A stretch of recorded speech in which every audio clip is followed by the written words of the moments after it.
This video continues our overview of the armed forces on the eastern flank of NATO.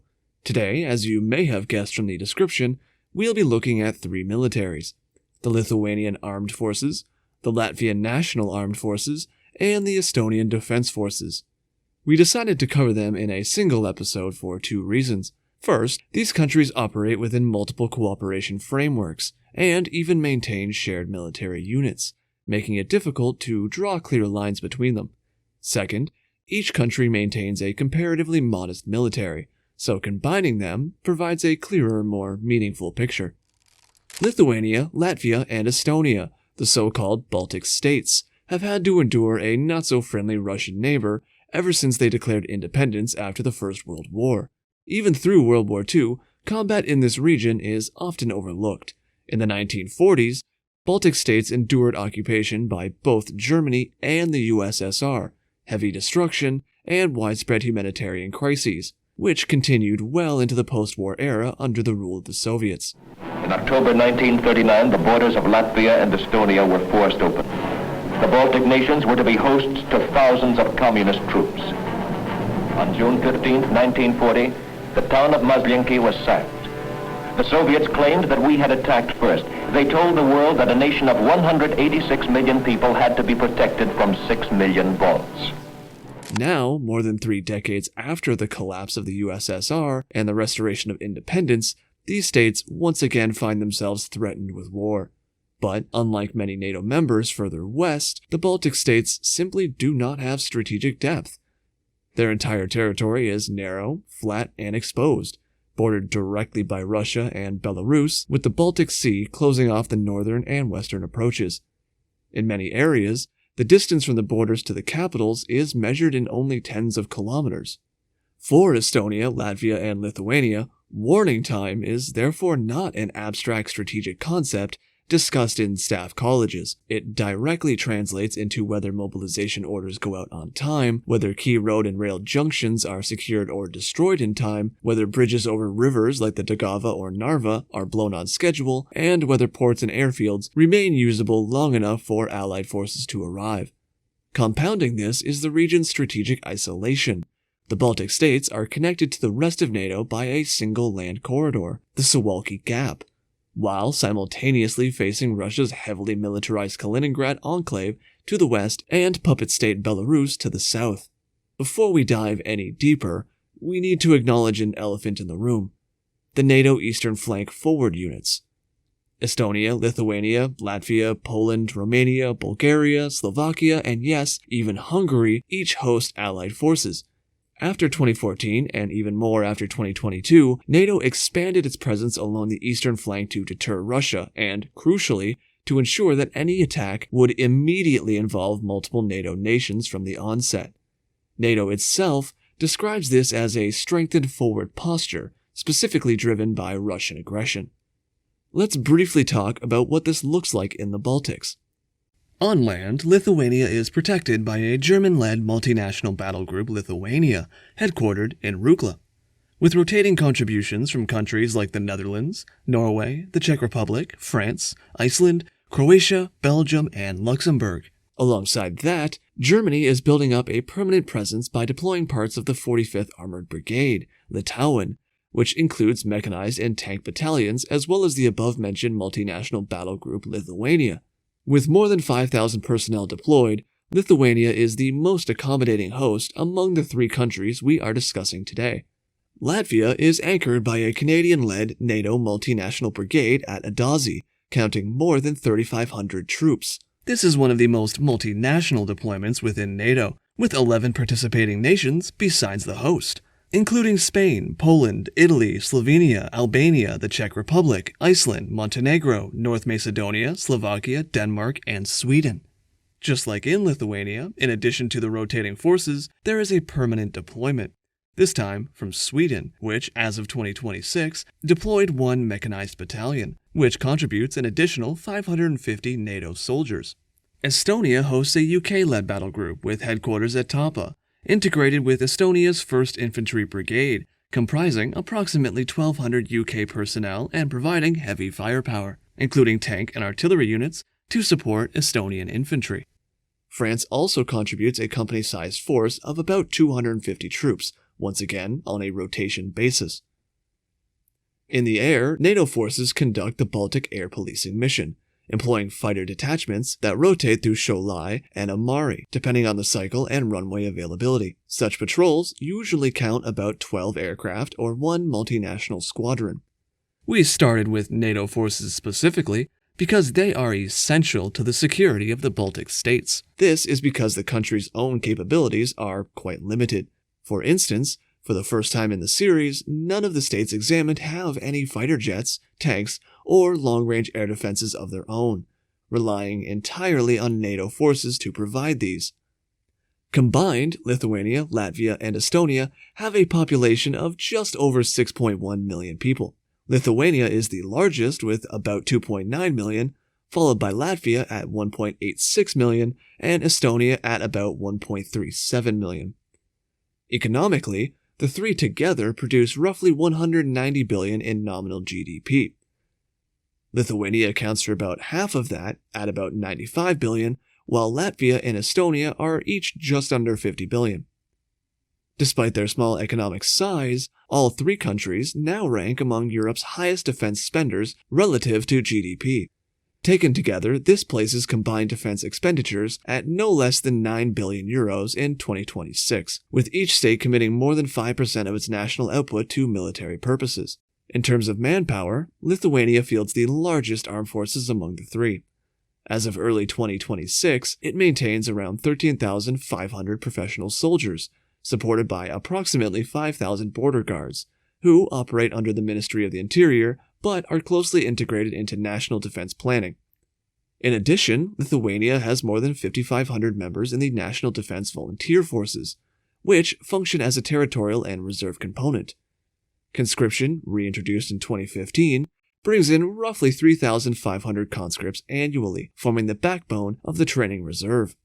Altogether, Lithuania maintains an active reserve of about 30,000 personnel, with official plans to expand this pool further in the coming years.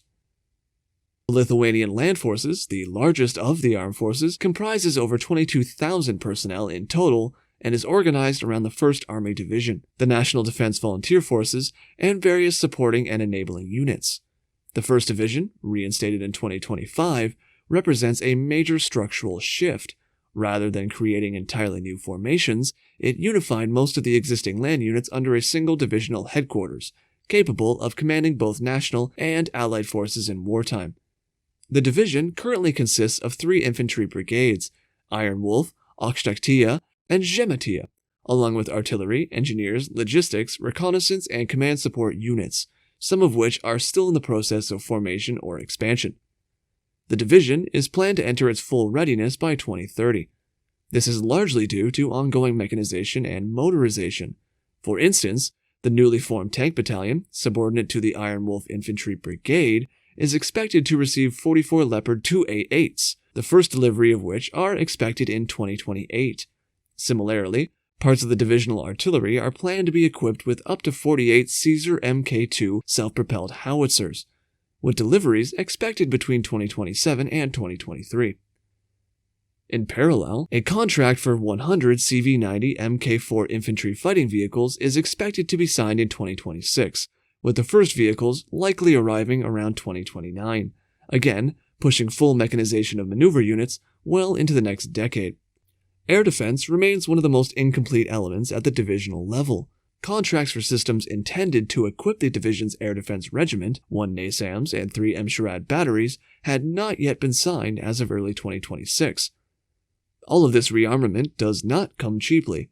The contract for 30 Caesar Mk2 systems, signed in 2025, is valued at approximately 252 million euros. The Leopard 2A8 acquisition is even more expensive. The deal requires the construction of a tank maintenance facility and assembly facility in Kaunas, and the advance payment alone exceeds 461 million euros. The current equipment of the Lithuanian land forces is largely reliant on US and EU-produced weapons. As of 2026, Lithuanian mechanized forces are using 89 Boxer IFVs with 2 additional training vehicles, armed with 30mm autocannon and Spike AT missiles. In October 2024, an additional batch of 27 vehicles was ordered. For infantry mobility, Lithuania has around 300 M113s, some of which are in the M577 multi-role variant. Protected mobility is provided by approximately 500 Oshkosh JLTVs, with the first 200 ordered in 2019, and a second batch of 300 contracted in October 2022. In addition, there are around 200 Humvees, some of which are configured as M1097 Avenger air defense vehicles, providing a limited short-range air defense capability. Artillery units currently rely on a mix of legacy and modern systems. These include 54 M101A1 105mm towed howitzers, originally 72 purchased from Denmark in 2002, with 18 later donated to Ukraine.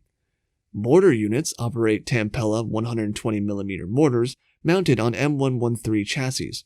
42 were acquired from Germany in 2005 through 2006 and modernized in cooperation with Israel in 2015. In November 2022, 12 of these were donated to Ukraine, leaving around 30 in active service. Lithuania also operates 18 PZH 2000 self-propelled howitzers, 2 of which are used for training, purchased from Germany in 2015 and modernized since. Long-range precision fires are provided by up to 8 M142 HIMARS launchers, with Lithuania having access to GMLRS munitions, including extended-range variants, and MGM-140 ATACMS ballistic missiles. Lithuania has also placed follow-on orders for additional launchers and PRSM missiles, further strengthening its deep strike capability. Logistics is supported by more than 1,000 military trucks, with the backbone of the fleet comprising around 500 Mercedes-Benz Unimog vehicles used across transport, engineering, and support roles. The National Defense Volunteer Forces, a supporting branch of the Lithuanian military, are organized under a separate command into 6 territorial units in Altus, Kaunas, Klaipėda, Panevėžys, Šiauliai, and Vilnius. They number about 5,000 volunteers, supported by roughly 800 professional soldiers forming the Permanent Corps. In wartime, these units can function as light infantry formations, as direct engagement is part of their training, but they are also designed to provide territorial security, logistics support, training infrastructure, and protection of key facilities. Lithuania is also one of the 3 Baltic states to separate its special forces into a fully independent branch. This structure is built around a central SOF command in Vilnius, and 4 specialized units with clearly defined roles. The core combat element is the Vytautas, the Great Jaeger Battalion based in Kaunas. This unit is responsible for classic special operations tasks, including special reconnaissance, direct action, and unconventional warfare, such as sabotage and operations behind enemy lines. Alongside it operates the Special Mission Unit, headquartered in Vilnius. This formation focuses primarily on counterterrorism, hostage rescue, and other high-risk special missions, and is trained to operate across land, air, and maritime environments. Maritime and underwater operations are handled by the Combat Divers Service in Klaipėda. This unit specializes in underwater demolitions, maritime special reconnaissance, and direct action missions conducted from or beneath the water. Finally, the Training and Combat Support Center, also located in Vilnius, is responsible for selecting, training, and supporting future SOF operators, as well as providing specialized instruction and combat support for the entire special operations community. The exact size of the Lithuanian SOF is classified. However, based on the structure and mission sets, it is reasonable to estimate that the Jaeger Battalion numbers several hundred operators. The Special Mission Unit contributes a few hundred more, and the Combat Divers Service likely fields fewer than 100 specialists, resulting in a total force of around 1,000 active personnel, including combat and support elements. Another important component of Lithuania's defense is the Riflemen's Union, a paramilitary organization. It includes around 17,000 members and, in peacetime, focuses on preparing citizens for armed and civil resistance, while supporting state institutions during emergencies. In wartime, its armed elements fall under the direct command of the Lithuanian Armed Forces, where they are expected to provide up to 10 additional light infantry units, significantly expanding Lithuania's territorial defense capacity. Now, let's turn our view to the country of Latvia. The Latvian Armed Forces maintain a professional force of around 8,000 active duty soldiers, supported by approximately 10,000 National Guard volunteers and a reserve of roughly 38,000 personnel. This reflects Latvia's overall force model, a relatively small standing army reinforced by a large territorial and reserve component intended to expand rapidly in wartime. The Latvian land forces, the largest branch of the military, are built around a single mechanized infantry brigade, which forms the core of Latvia's conventional combat capability. The brigade includes 2 headquarters elements, one of which also incorporates a dedicated signals company. Its maneuver elements include the 1st Mechanized Infantry Battalion, also known as Latbat, whose primary mechanization is from the CVRT family. The 2nd Mechanized Infantry Battalion is likewise equipped with CVRTs, but appears to rely more heavily on FV-107 Scimitar variants, armed with 30mm cannons, with at least part of the fleet likely modernized to integrate Spike LR anti-tank missiles. The 3rd Infantry Battalion is structured more lightly, operating a mix that includes some Scimitars and Mercedes-Benz G-Class vehicles, reflecting a partially motorized rather than a fully mechanized role. Within the brigade, the Combat Support Battalion, or KAB, serves as a high-readiness combat-enabling formation, integrated directly into the brigade rather than as a separate Special Forces unit. It includes dedicated Spike LR-equipped anti-tank detachments, joint terminal attack controller teams responsible for close air support coordination, combat intelligence elements, and aerial reconnaissance assets supporting the brigade's artillery, among other enabling capabilities. Sustainment is provided by the Combat Service Support Battalion, or KNB, which handles logistics, maintenance, transport, and medical support through a specialized medical company. The brigade's artillery is equipped with M109A50 self-propelled howitzers, modernized Austrian variants that provide tracked armored fire support. In parallel to the regular land forces, Latvia maintains a significant National Guard force, numbering around 10,000 active volunteers. The National Guard primarily serves as a territorial defense and reserve force and is organized into 4 brigades. The 1st Brigade is headquartered in Riga, the Latvian capital, which also hosts the National Guard headquarters. This headquarters includes centralized capabilities such as the Psychological Operations Center, cybersecurity services, and specialized detachments. The 2nd Assault Brigade is headquartered in Valmiera, the 3rd Brigade in Rezekne, and the 4th Brigade in Liepāja. Each National Guard brigade is generally organized into 6 battalions, 4 infantry battalions, 1 combat support battalion, and 1 combat service support battalion. There are notable exceptions. The 4th Brigade has only 3 infantry battalions, while the 1st Brigade includes a student infantry battalion that mainly serves as a training and recruitment structure rather than a fully deployable combat unit. These brigades lack heavy mechanized equipment and are largely light infantry formations.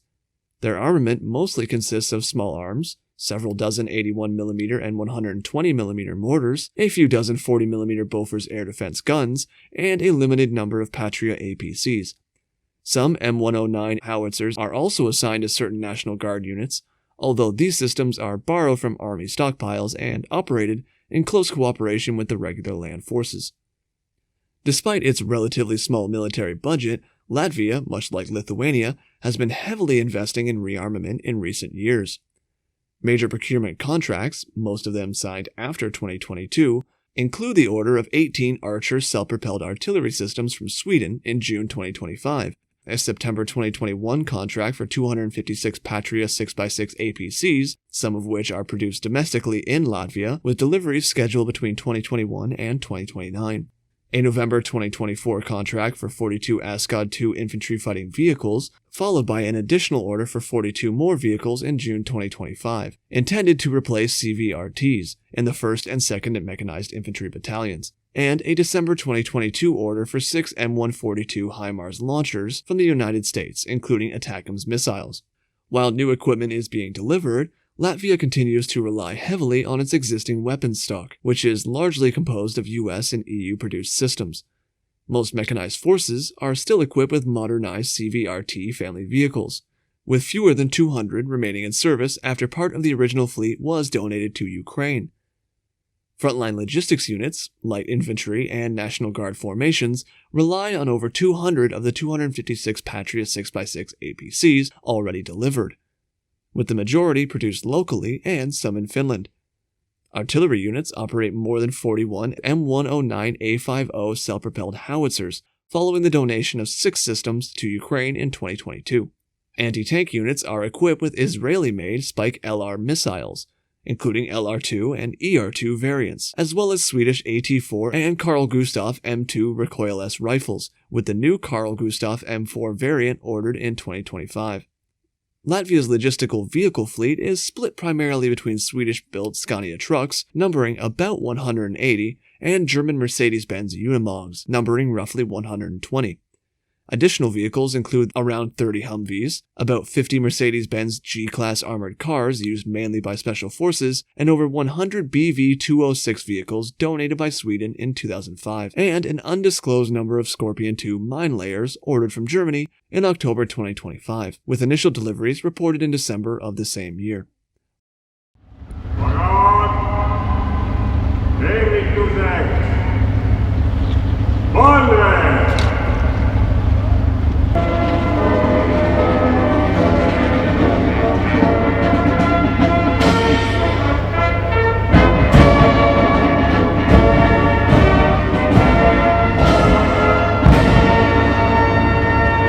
But not least, are the Estonian land forces. Estonia maintains a much smaller regular force of 4,200 professional troops in permanent service, partially offset by roughly 4,000 conscripts undergoing training at any given time.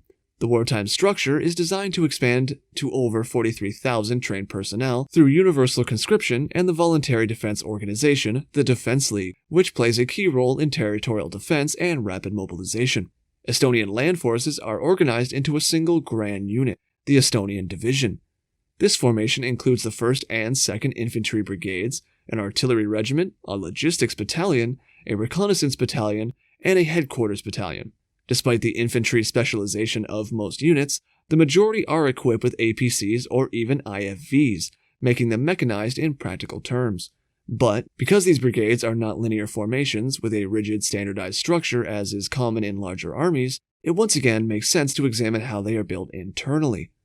The 1st Infantry Brigade includes 2 infantry battalions, Kalev and Viru, a scouts battalion that functions as an expeditionary and battle reconnaissance force, an anti-air battalion, an engineering battalion, a logistics battalion, an anti-tank company, and a headquarters signals company.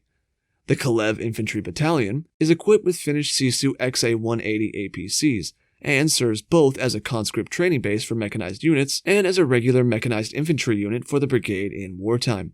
The Viru Infantry Battalion is also based in Jofi and mirrors this dual role, using XA-180 APCs to train mechanized and anti-tank personnel in peacetime while forming a mechanized infantry element during mobilization.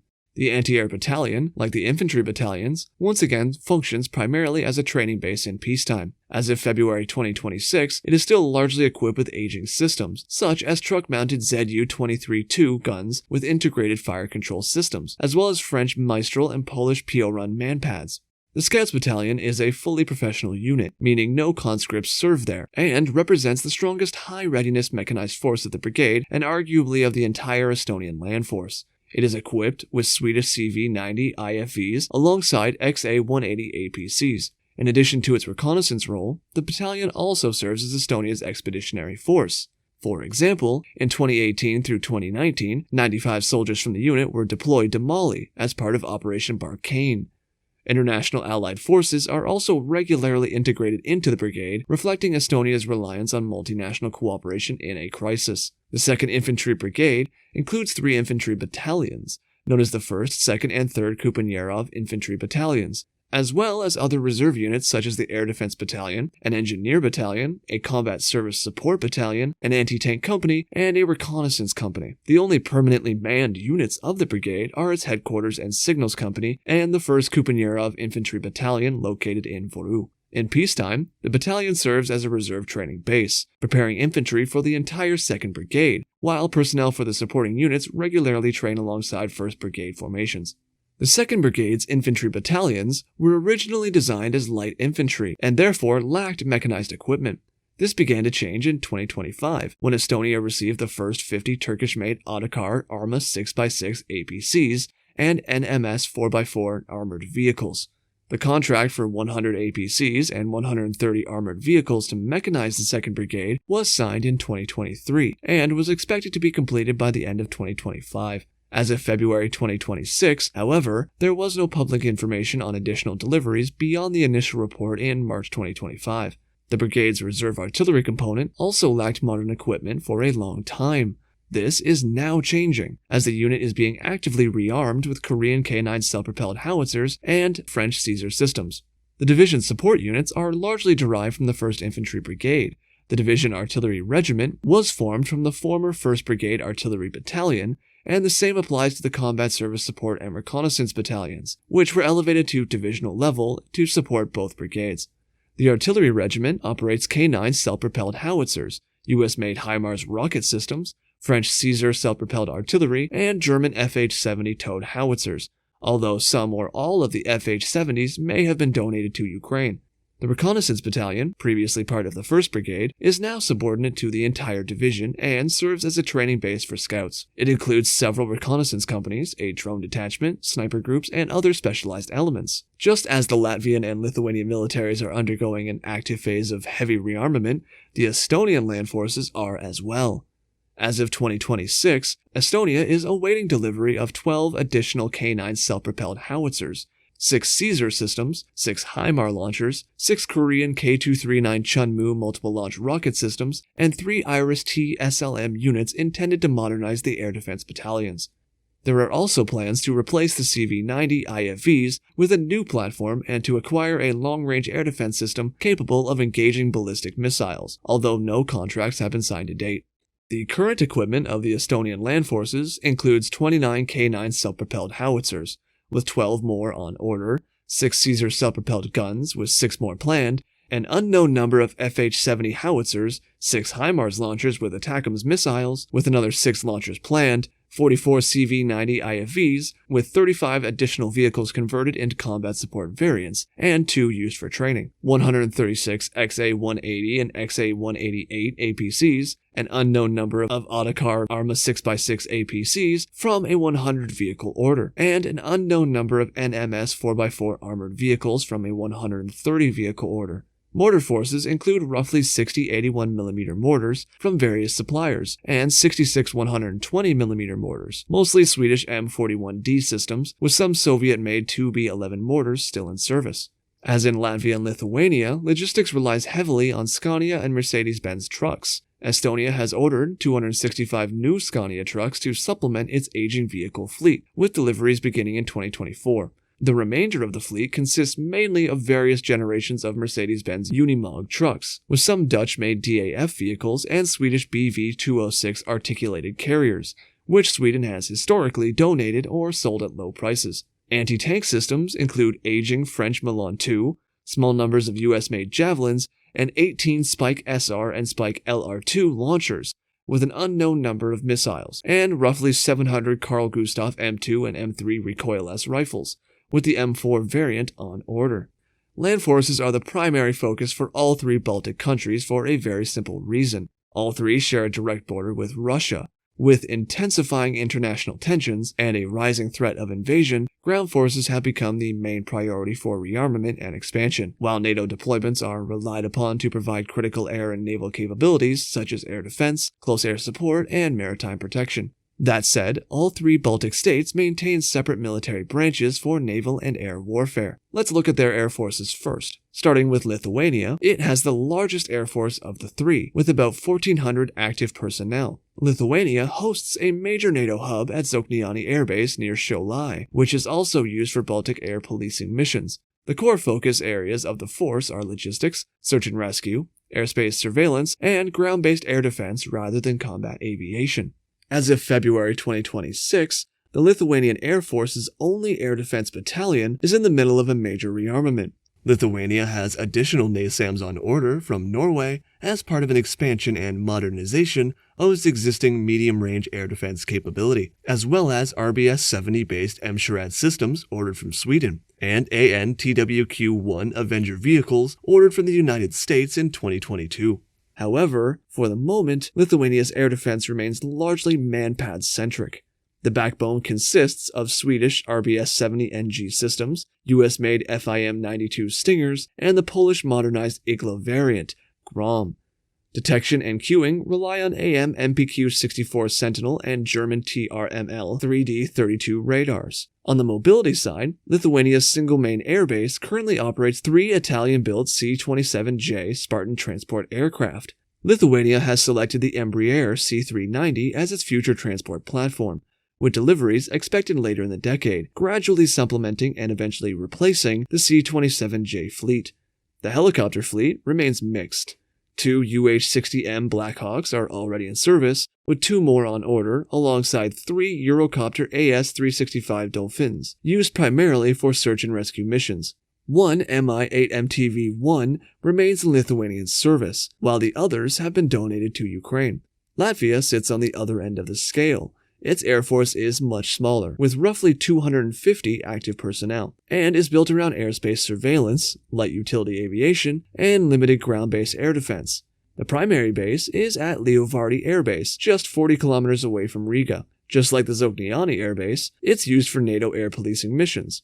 To monitor the airspace, Latvia uses US-made AN-TPS-77 radars for long-range detection, while short-range coverage is handled by the Saab Giraffe systems. As in Lithuania, the near-term air defense reality is dominated by short-range solutions, RBS-70 launchers, Polish PO-run manpads, and towed anti-aircraft artillery, including Bofors 44mm guns. In 2023, Latvia signed a contract for an undisclosed number of IRIS-T SLM medium-range air defense systems, while early statements suggested deliveries by 2026. No public confirmation or updates had been released as of February 2026.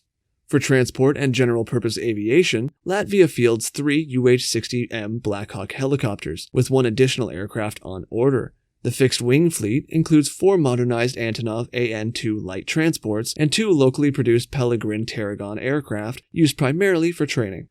Previously, Latvia operated 4 Mi-8 MTV helicopters, at least 3 of which have been donated to Ukraine. The remaining airframe is expected to be transferred once replacement capacity is fully in place, if this has not already occurred.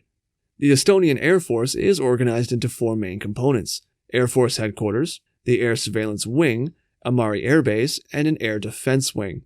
Amari Air Base is a 3rd base for Baltic air policing missions, and was renovated in 2024. Interestingly, the renovation was sponsored by Luxembourg, which contributed 12 million euros out of the 18.5 million euros required. The surveillance wing is responsible for monitoring Estonian airspace and operates 5 radar sites. 4 of these are equipped with Thales Groundmaster 400 series radars in different variants, while the 5th uses a long-range AN-TPS-77V radar. The Air Defense Wing is planned to include 2 IRIS-T SLM units, procured jointly with Latvia under a 2023 agreement. As with the Latvian portion of the program, there were no confirmed delivery dates as of February 2026. The Estonian air fleet is small and utility-focused. It consists of 2 M28 Skytruck transport aircraft donated by the United States and produced in Poland, and 2 Aero L-39 jet trainers used for flight training. These aircraft are leased from a Czech private operator rather than owned outright by the Estonian Air Force. In conclusion, Lithuania, Latvia, and Estonia have absolutely no chance of achieving air dominance in the region on their own, even with extensive modernization. But what they aim to achieve is efficient air denial, basically contesting the skies from the ground with modern air defenses, many of which have yet to be produced and delivered. In the event of a conflict, air superiority, deep strike, and sustained counter-air operations would almost certainly depend on allied air forces, primarily from the United States and key European partners. As we have already discussed, this is not a guaranteed or immediate solution. It assumes rapid political decision-making, uninterrupted access to regional air bases, and the survivability of those bases under missile and drone attack. The risk is already visible in peacetime.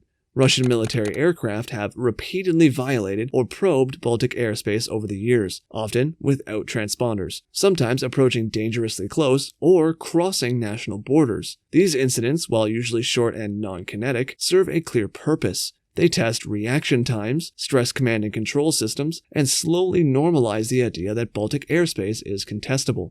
Turning to the naval domain, it makes sense to treat the 3 Baltic navies as a single force. Taken together, the combined Baltic naval forces amount to roughly 2,000 personnel and are overwhelmingly focused on mine warfare, coastal patrol, and maritime security rather than sea control or power projection.